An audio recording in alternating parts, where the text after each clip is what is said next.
E aí, gente, era Science aqui. No episódio de hoje a gente vai falar sobre um tema que a gente já falou anteriormente. Até eu fiz um vídeo muito tempo, há 2 anos atrás, sobre P-Hacking, sobre P-Value no geral. Algumas coisas daquele vídeo eu vou usar aqui. Mas a questão é que essa questão que a gente vai discutir hoje é talvez a mais importante dentro da estatística, de um erro estatístico sendo usado de novo, de novo. E vale dizer que erros em estatística da forma de ser usada, ou forma de usar com uma intenção errada, é uma coisa de anos e anos e que não é tão difícil. Quer dizer, não é tão fácil de descobrir assim. Então, primeiro, vamos começar com um resumo. O que é P-Value? Ele é uma forma estatística que é usada na medicina, é usada na biomedicina, na biologia molecular para experimentos, né? Na física, em alguns contextos, tal. Não, acho que na física não. Mas é experimentos sociais, como por exemplo na psicologia, ciências sociais, na economia, você quer determinar se uma política fiscal ou econômica é boa ou não. Quer determinar a hipótese de se ela é boa ou não. E tudo é centrado nessa questão da hipótese, né? A null ou a hipótese. O que é o null e a hipótese, né?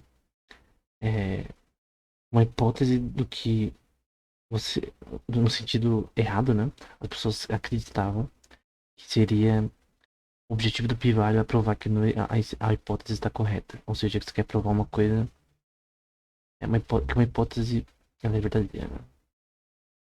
Eu vou mostrar um exemplo com o Fish, que foi um dos criadores do valor do p-value ser 0,05, que eu já vou chegar lá, né? Mas tudo está centrado na questão de um método estatístico que é usado em várias áreas da ciência de uma forma bem ordenada. Eu lembro que a primeira vez que eu ouvi falar sobre esse p-value foi em um curso do John Ross, Joe Hopkins Hospital, eu acho o nome do negócio. Alguma coisa de John Hopkins Hospital, né? E era sobre estatística, né? E um deles, né, era uma série de cursos.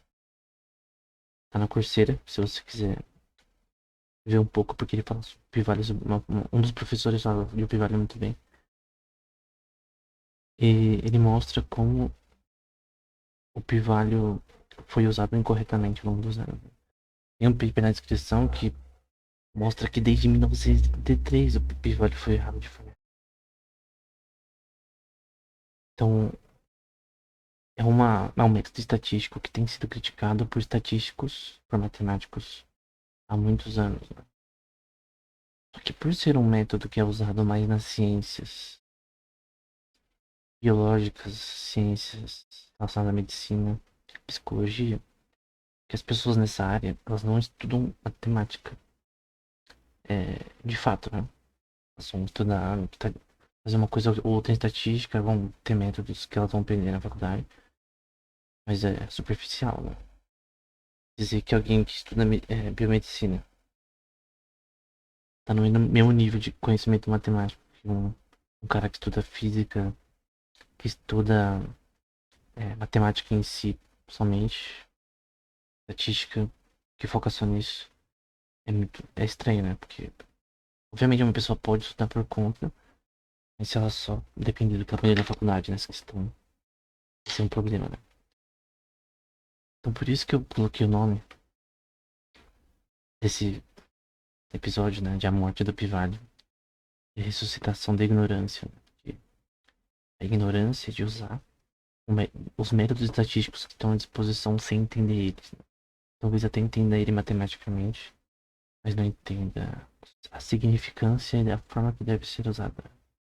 Não é porque você entende uma equação que você entende a aplicação dela, que é a questão central de matemática aplicada, é a questão central de ciência da computação, né? que é um tema central aqui, né? Porque quando você vai calcular privados, você usa dados, você usa programação, normalmente em Python. Esses dados eles têm que estar dispostos online. Então você escreve um artigo acadêmico, experimenta, você tem que pôr seus dados à disposição. O certo hoje em dia é você ter os dados no GitHub ou no. Normalmente no GitHub, que você pode pôr seus dados e qualquer pessoa acessar online com link. Mesmo na inteligência artificial, a gente tem vários artigos que não são reproduzíveis, que não tem os dados, né? Eles são artigos que não são reproduzíveis, né? A gente vê uma questão que eu também já falei nesse canal, né? Da crise da reproduzibilidade, né? Artigos na biologia, na psicologia, na medicina, na parte de nutrição, na pesquisa em nutrição, na parte de medicamentos, estudos sobre doenças, coisas do tipo, relacionado a câncer, pulmão, de mama, coisa do tipo, que usa muito pivário em várias áreas, né? Eu lembro de um paper, por exemplo, do Ishiguro Labs sobre o Android deles, né? O sistema robótico dele, do Ishiguro Labs no Japão. E eles também usaram pivário naquela questão. Então até estudos, era um estudo. Nessa parte o pivário era mais para uma parte social ali das aplicações do robô, né? Que era o Android. Que eu já falei também no canal. É o Android F. Da Ishiguro Labs, da Universidade de Osaka.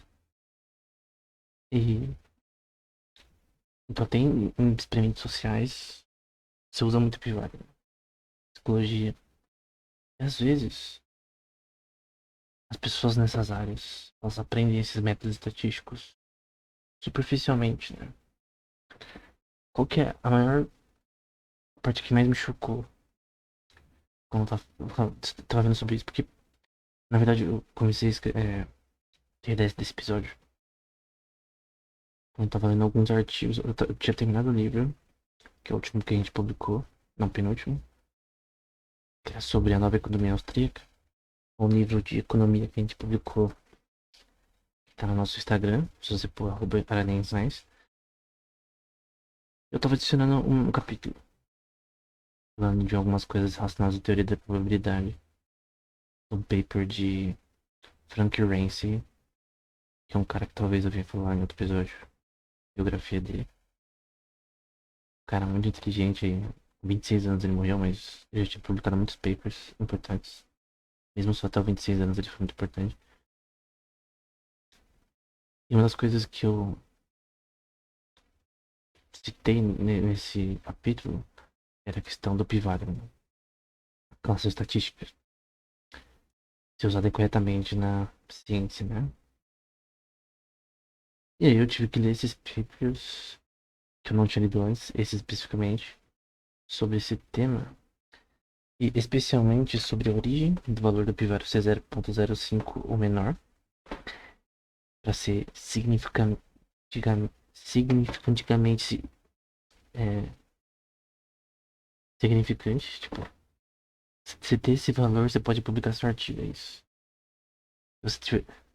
Antigamente, né, a visão era que, até atualmente também, se você tivesse um pivário, vamos supor que você está fazendo uma pesquisa tentando mostrar a hipótese, né, de que café causa mal, algum tipo de patologia específica.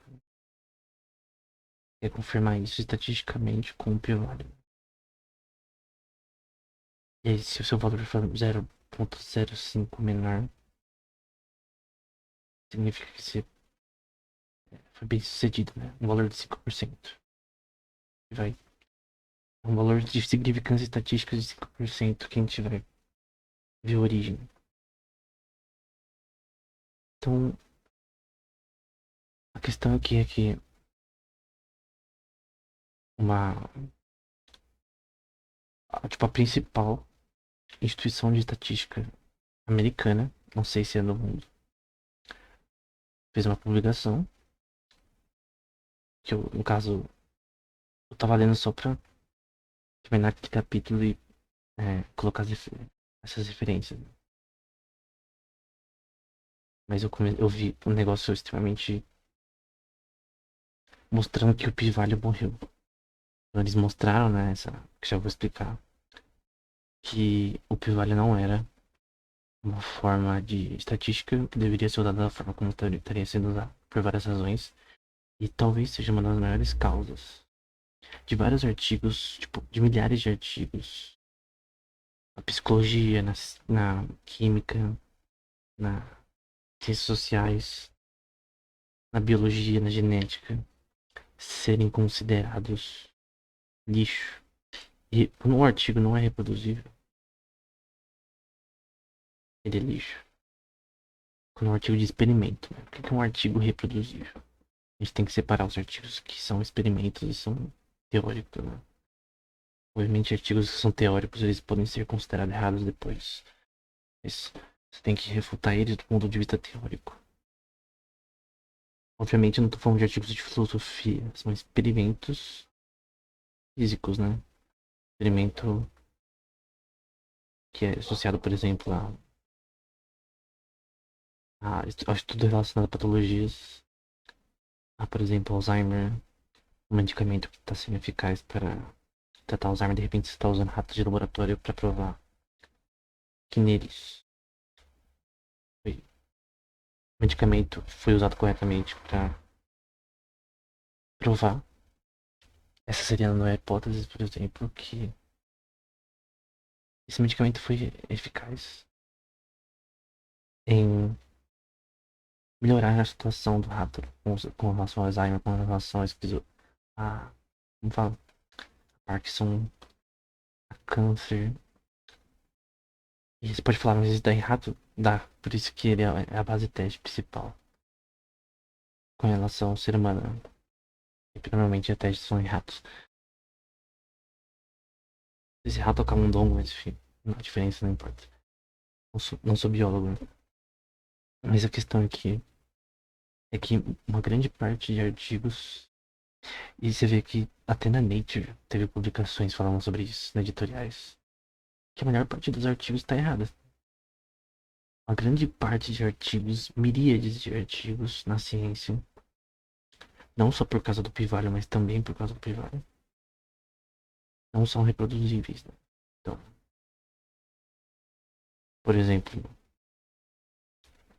o experimento de teleportação quântica que foi feito no século passado, ele é reproduzível? Sim. Teve inúmeros experimentos reproduzindo isso. O experimento de as inequalidades de Bell, para provar se Einstein ou Bohr estava errado sobre a teoria quântica. É reproduzível? Sim, já foi reproduzível várias vezes. Então a questão é que bons experimentos que são corretos, a gente tem os dados bonitinho, tudo ficado bonitinho, são reproduzíveis, né? Então outros pesquisadores podem reproduzir. Até aquela questão de pessoas que não querem que os artigos sejam reproduzidos. Depois alguém que, por exemplo, tá velho já na pesquisa acadêmica, é provado que o artigo dele mais importante foi errado, tá errado. Vamos supor que alguém ganha o prêmio Nobel em alguma coisa, aí falam que o artigo dele agora tá errado. É uma questão até de honra, né? Mas não importa isso, o que importa é a verdade, né? Se o seu artigo é um experimento incorreto, que não é reproduzível, é, ele tem que ser retratado. E essa questão, né? Que as pessoas não querem retratar os artigos. Tem uma questão mini política, eu digo mini política, porque é uma política relacionada às universidades, né? Não é o governo, não é nada disso. De tentar ser protecionista relacionados aos artigos que elas publicam não na universidade, mas revistas acadêmicas. Mas se for provado que está errado, é retratado. Como aconteceu na Nature, lembro de um paper na Nature que até recentemente outros na China tentaram fazer a mesma coisa, que tentaram fazer supercondução quântica, né? Aplicações aí para computação quântica. em temperatura ambiente. Porque isso é, porque isso seria extremamente inovador e até poderia ganhar um prêmio Nobel, porque o momento de supercondução é com criogenia no nível menos 273 graus. Computadores quânticos de supercondução é bem frio em certas partes ali, porque faz muito. Porque você precisa de um nível de refrigeramento e um nível de controle dos seus qubits, né? Muito alto, né? Das partículas que você está usando como elétrons, fótons. E precisa de uma criogenização muito alta, né? Lembro até de um cara na palestra, Institute of Computing, falando que era mais frio no computador quântico que em qualquer lugar no universo. É muito frio. Obviamente, artificialmente, né?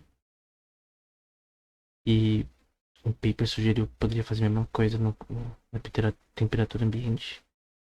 E foi retratado, né? Foi publicado. Depois tiveram os caras que provaram que ele estava errado. E a questão de provar que estava errado era uma questão estatística. Então vi que na física também a gente tem esse negócio. Então qual que é a origem do P-Valley, né? Esse é 0.05. Tem um paper aqui que eu deixo na descrição, que é do Daniel Biscoff e Mariken van der Velden. 2021 da Zurich University. Que fala um pouquinho da história do P-Valley. Seja página só.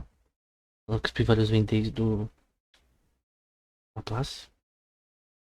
Para quem não sabe, Laplace foi um matemático super importante para a mecânica celestial, né? E posteriormente Pearson. Se você conhece a correlação Pearson, é esse cara aí, causada na economia. E o Fischer também popularizou esse método, sendo 0.05 ou 5% de significância estatística. Então, se você aplicasse o p-value para os seus dados, você poderia, se tivesse esse intervalo, né, seria um intervalo significante, né? Qual que é o experimento inicial que Fischer fez com isso, né? Ele pegou um cara que se chamava Muriel Bristol, um fisicologista, ecologist, eu não sei como traduzir isso, que era um cara que manjava de beber chá. Ele falou que poderia diferenciar se primeiro tinha sido uma caneca, né? Uma xícara. Se a primeira pessoa pôs café, leite ou chá. Primeiro, né? Qual que pôs primeiro?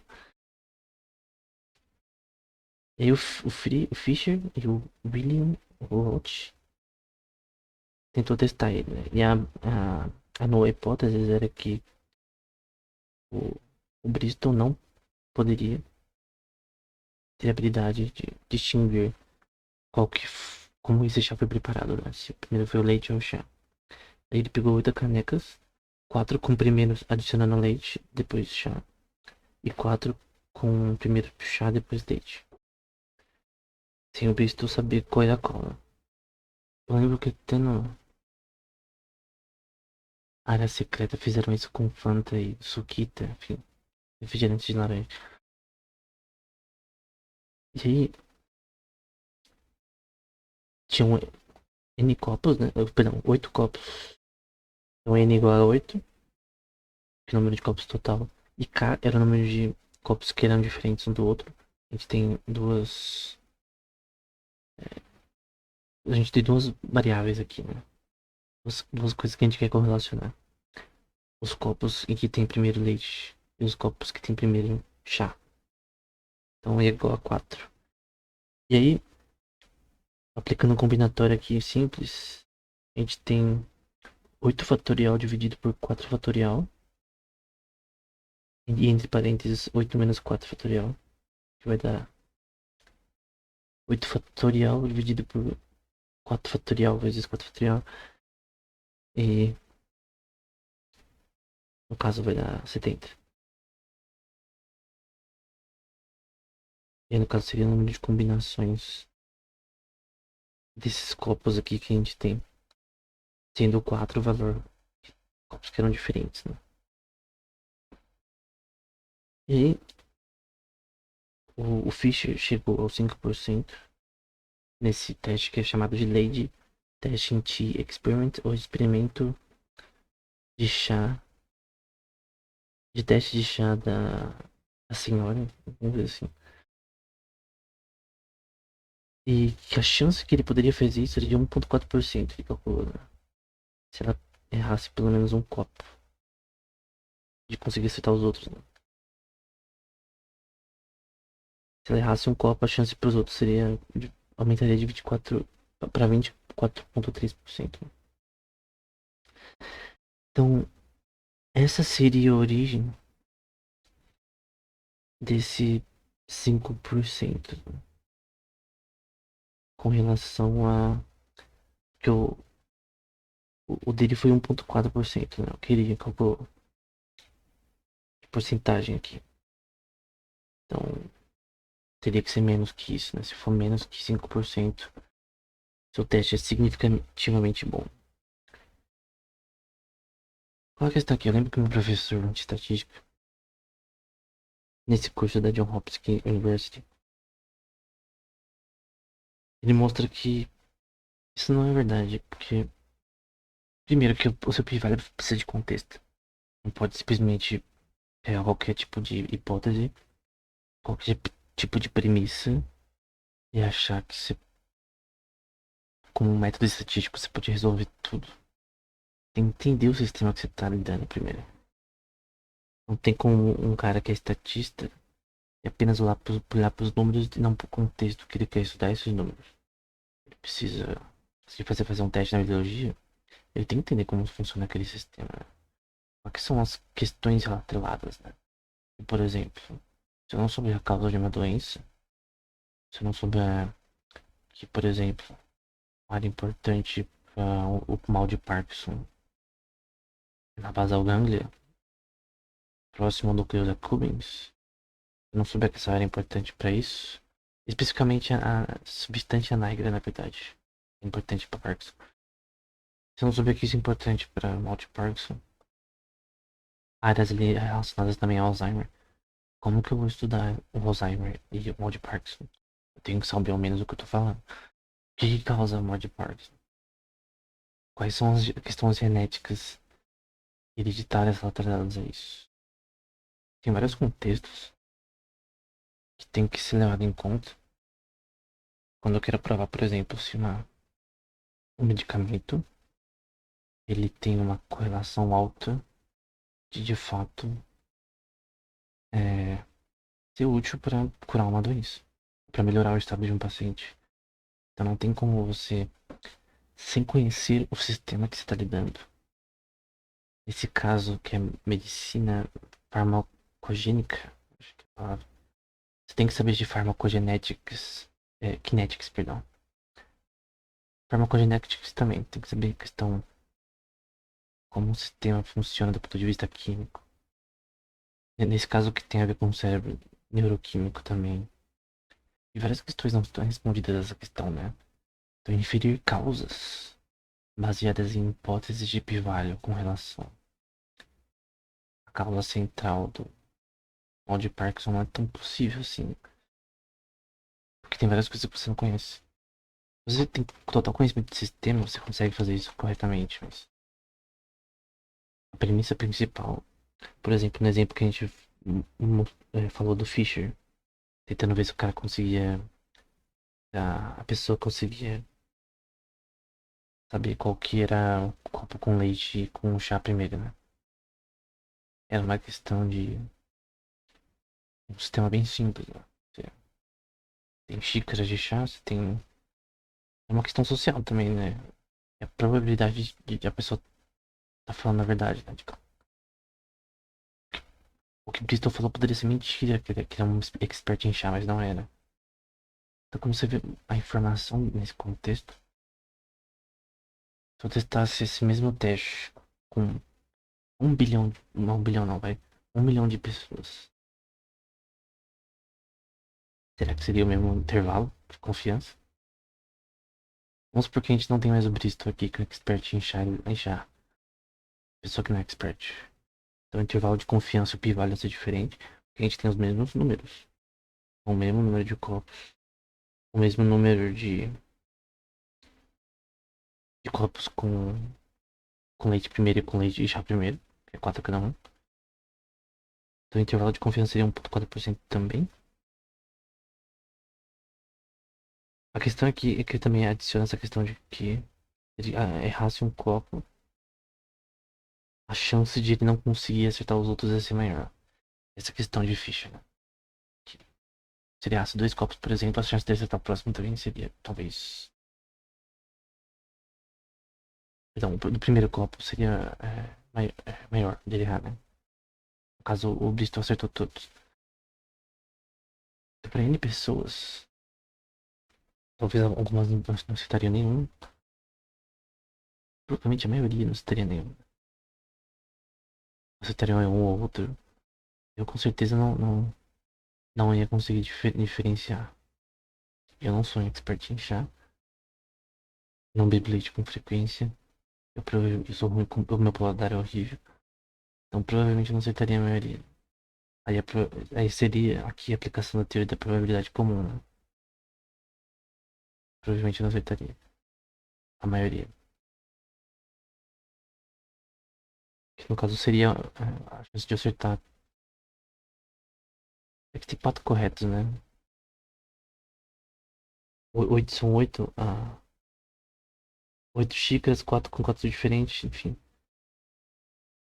Eu poderia acertar um ou outro, mas não seria todos. Somente que. Não é uma questão se fosse só dois, seria mais fácil, né? Teria 50% de chance. Mas com 8 o número de chance é bem menor que 50%. Então, ele calculou 1,4% nesse contexto.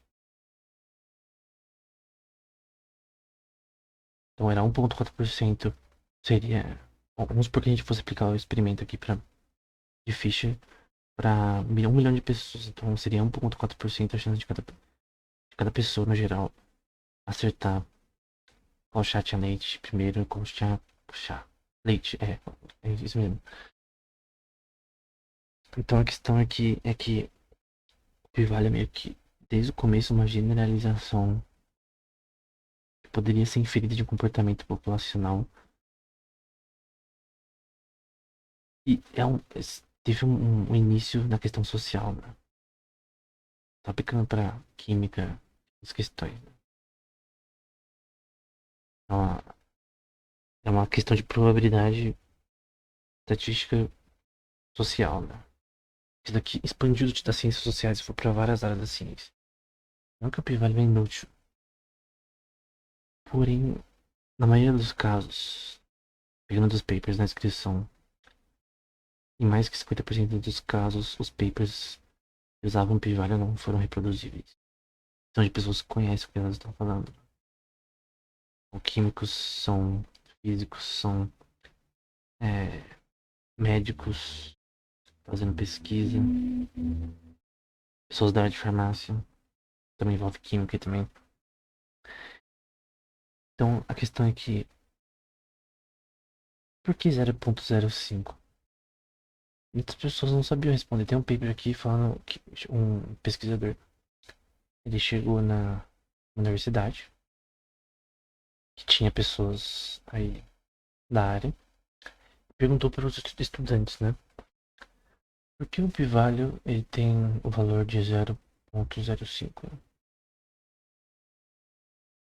E as pessoas não sabiam responder.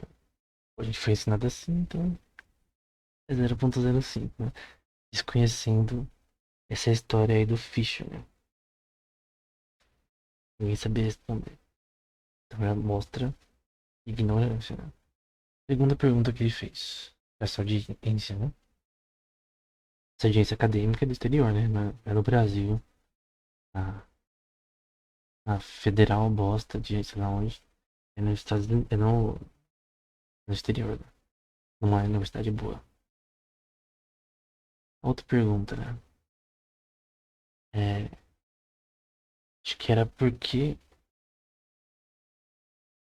que vocês usam Pivale? Uma coisa assim. Eles responderam, não, porque a gente aprendeu na faculdade ou na pós-graduação e é isso. De todas as respostas que você pode dar acerca de uma coisa que você usa constantemente no seu trabalho acadêmico.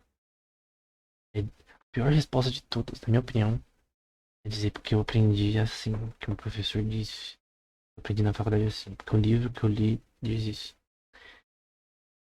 Isso transforma acadêmicos em papagaios, né? O que um acadêmico é um papagaio? Um papagaio.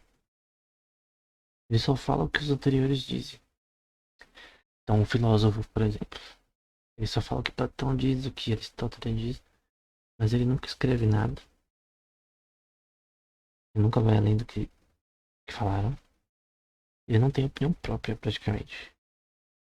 Ele até pode ter uma opinião, mas ele não sai da opinião dos outros totalmente. Não tenta ir além do status quo. Isso é um papagaio. Você, de repente, nem entende o suficiente do assunto pra ir além. Porque se você entendesse, porque você não vai além. Pode acontecer isso, né? Tem casos que não, mas tem casos que as pessoas só aprendem o que elas aprenderam e acham que tá certo e acabou. Mas não é assim que funciona. Pode ter casos que tudo que se aprendeu não tem na faculdade pode estar errado. Um exemplo, antes de Newton colocar a teoria gravitacional, antes de Kepler e esse nome do outro, colocar a teoria é, da questão do Sol sendo o centro do sistema solar. Heliocentrista, né? O Aristóteles dizendo que a Terra era redonda. Galileu dizendo que a Terra se movia ao redor do Sol. Copérnico também. O Descartes também. Por perseguição, quando não fizeram. Então, o próprio modelo heliocentrista, né? Ele é muito interessante, né? Porque ele vai com algo que ele mexe com algo que mexe com toda, toda, toda a humanidade. Né? As pessoas pensavam que era de um jeito, mas era de outro. As pessoas pensavam que a Terra era plana, mas era redonda. Então, uma pessoa, teoricamente, responde uma questão dessa, é uma questão importante. É uma questão até economicamente importante. Como você mandaria satélites para fora da Terra se você não tivesse nenhum conceito de gravitação há muito tempo atrás, né? Não é uma coisa nova. Coisa que vem de séculos, desde Newton, né? E mesmo com Newton ele não caiu de paraquedas, ele inventou toda a teoria matemática por trás. E aprendeu que os seus antecessores, como Exódones, como Hipócrates de Quinos, como o próprio Tales de Mileto, como os Sumérios acho que não manjavam tanto de matemática, na minha opinião. Os babilônicos e os egípcios foram além, né? Creio que o berço da matemática está na Babilônia. Daniel e Candide. É, Daniel Sadraque e Abednego. E no Egito, né? Antigo. Eles faziam coisas acima do normal pra época. Né? Tentando até achar o valor racional de. Acho que eu tô falando errado, mas a escala de dois, enfim. Então, a questão é que todo o conhecimento matemático foi construído ao longo do tempo, até chegar Newton, e depois de Newton foi construído mais com Laplace, com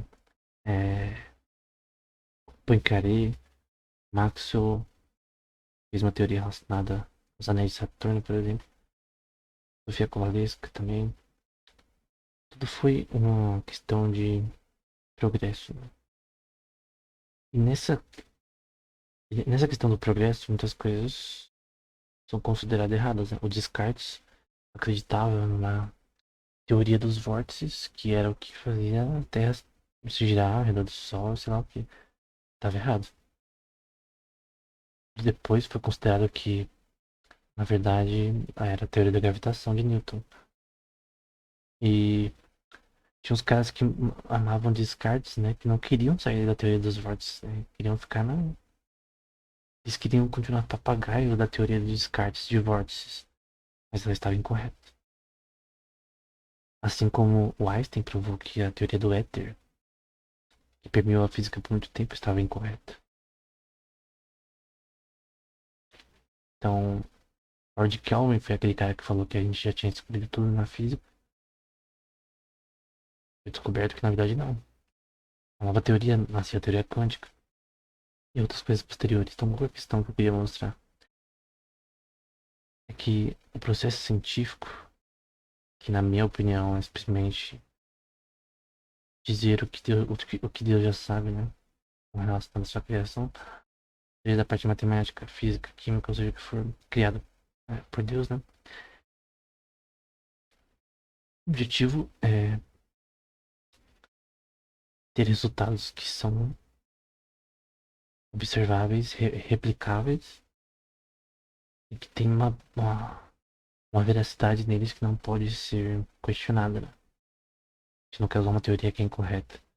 Então a teoria da gravitação está correta porque ela pode ser calculada, medida e observada. Então é um problema quando você não pode fazer isso. E o pi-valio é um exemplo de uma teoria que ela foi desde 1933. Ao longo dos anos desacreditada, tem múltiplos artigos contra o pi-valio. E mesmo assim, há estudantes acadêmicos em pleno século XXI dizendo que eles usam porque aprenderam na faculdade. Essa questão, você é um papagaio ou você é um ser humano, né? Com capacidade de raciocínio lógico e de além do que você aprendeu, né? Até porque a faculdade a obrigação da faculdade não é te deixar no nível mais alto possível, né? Lembro de um cara que processou a Universidade de Yale porque ele não ficou rico depois de fazer a faculdade. O objetivo da faculdade é te empurrar na direção certa. Acabou. E algumas, obviamente, empurram mais além, porque elas são melhores. Mas se você buscar fazer tudo certinho, se formar e tal, de repente fazer mestrado, doutorado, enfim. Mesmo se não fizer, contanto que você obtenha o conhecimento em si correto, lendo livros, artigos, fazendo cursos extras, palestras, você vai ter o conhecimento que importa, é o teu conhecimento em si. Não só acreditar no que os outros dizem, né? Muitos na teoria econômica, a maioria das faculdades de teoria econômica são keynesianos. Eu sou, eu prefiro economia liberal francesa e austríaca, e eu sugeri no livro recente uma nova economia austríaca, baseada em outra teoria chamada Complex Economics, do Brian Arthur. Então é isso que eu acredito, né? Eu acho que muito do que ensina a teoria econômica na faculdade provavelmente é um lixo. Em algumas faculdades. Porque, por exemplo, estava lendo esses dias as teses do Frank Ramsey em economia. Tem uma perspectiva keynesiana e algumas delas realmente eram fracas. Não porque o autor não manjava do matemática e tudo. Ele manjava nisso de uma forma absurda, cara. Era um gênio. Porém, em vários pontos da economia, ele falhou porque ele tinha uma ideia esquerdista, infelizmente. Então ele falhou nos propósitos relacionados aos artigos que ele publicava. Especificamente no artigo A Theory of Saving, A Theory of Taxation. São artigos que são bons, muito bons. Porém, eu creio que matematicamente era bom, mas ponto de vista econômico, aplicação econômica na prática. Então, ele dizia que uma, qualquer forma matematicamente melhor de você taxar o máximo possível um país e abaixar a produção mesmo, para deixar a produção mesmo, e, assim, arrecadar mais, né? Moralmente isso não é bom. Então, tem um ponto de vista matemático, tem um ponto de vista econômico.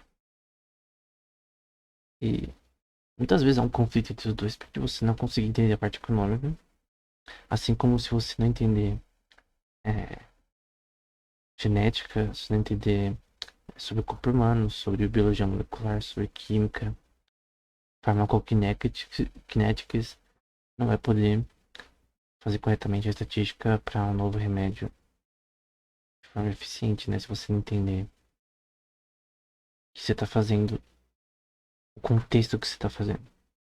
São números sem contexto na matemática aplicada.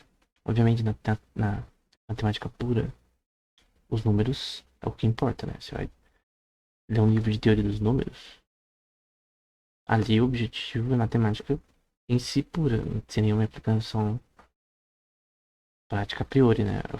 Embora muitas coisas na matemática pura, topologia e outras áreas têm aplicação sim.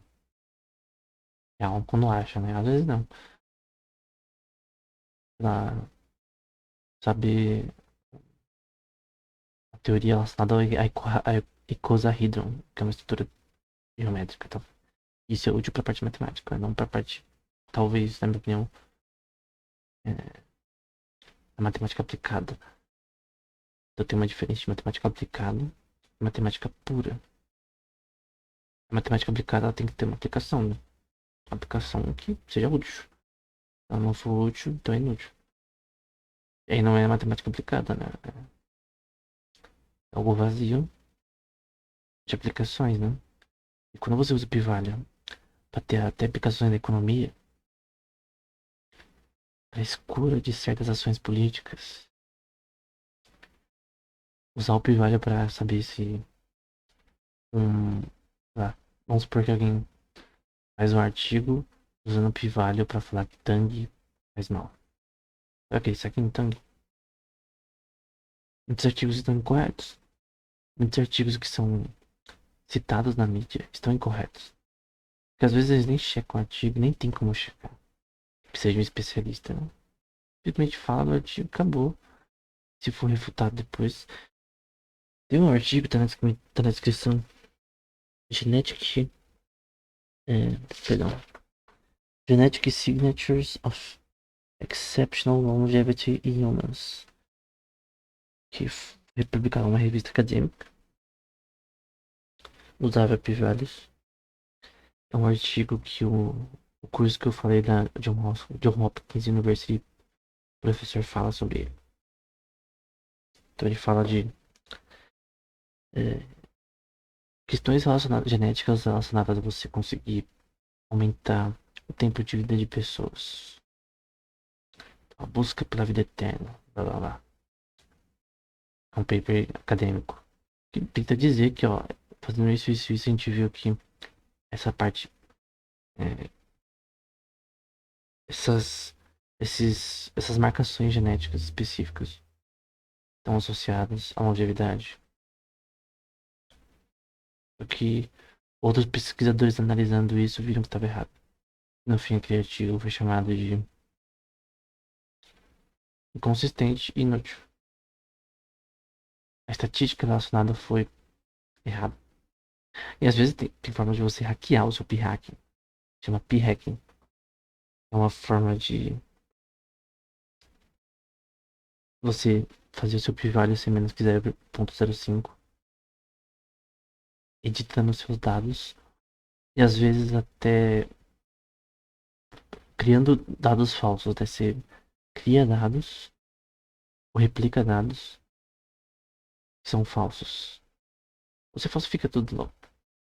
E aí a pessoa cria um banco de dados que não tem uma base física real. na genética, na física. Vamos supor que eu estou estudando alguns micróbios, eu quero provar alguma hipótese relacionada a eles e eu falsifico meus dados. Ou de repente, na agricultura, eu quero dizer que, por exemplo, essa quantidade de nitrogênio aplicada em certas plantas, em dadas as condições do solo, vão correlacionar de uma boa plantação, do ponto de vista teórico, experimental. Porque eu fabrico meus dados, eu edito, quando eles dão 0,05 menos. E essa é a questão. Publicação de dados. E isso, muitas pessoas tiveram seus artigos retratados e até suas carreiras erradas. Tinha um canal que falava sobre isso. De algumas pessoas acadêmicos, né? Pseudo-acadêmicos, né? Eram pessoas formadas e tal, mas publicaram artigos que no fim eram fabricados, né? Acontece muito na área a biomedicina também fabrica imagens laboratoriais. Isso é algo comum, infelizmente. E às vezes nem acho, né? Deve ter um monte de artigo aí que é dado falsificado só pra publicar. Tem várias razões pra isso acontecer, tá? Não é só por maldade que eles fazem isso, é pra uma busca por conhecimento, talvez, enfim. Então, por essas e várias razões, o Pivale deve ser ignorado. Alguns sugeriram terminar com o Pivale de uma vez, matar o Pivale de uma vez e não usar mais isso em nada. Então, mas ninguém quer parar de usar. Não, alguém assistiu Rodrigo Góes, né? É como se o Pivalho fosse o suco, né? Ninguém quer parar de usar o suco, né? Porque dá honra, dá credibilidade, enfim. Mas a questão é que o preço de usar o Pivalho, né? Muitas vezes é de ter uma correlação. Às vezes você faz tudo certinho, mas não tem uma correlação. Faz tudo certinho, mas não consegue reproduzir o seu artigo. Aí, o que sugerem é que você adicione intervalos de coeficiência, confidence intervals, tenha uma associação de contexto na sua análise estatística e que entenda que o p-value não é o que normalmente pessoas dizem aqui a American Statistical Association, Associação Estatística Americana. Eu postei isso no Instagram também. Vai dizer que o p-value é informalmente a probabilidade sobre um modelo estatístico especificado de que um resumo estatístico dos dados seria igual ou mais extremo do que o seu valor observado. Seu objetivo é tentar fazer a diferença entre duas hipóteses de valor. E aí, eles também dizem que é uma afirmação sobre dados em relação a uma explicação hipotética específica. E não uma afirmação sobre a explicação em si. Então, é uma generalização de alguma coisa. Não algo fixo. Não é talvez alguém poderia sugerir tirar o pivário e só usar a estatística bayesiana, né? Dados históricos de um sistema para prever o seu futuro. Talvez dados marcovianos, usando seus estados atuais para prever o futuro. Mas a questão é que o fato de que você perguntar numa audiência, várias pessoas que entre aspas, né, estudaram estatística, tipo, leram um livro de estatística, leram, sei lá, 5 livros de estatística, alguns artigos, e acho que já sabem tudo. E aí pergunta pra que se usa o p-value, não sei. Tem um, tem um curso no Coursera que até tem uma tese do doutorado do professor. É um professor muito bom. Se chama To Be or Not To Be.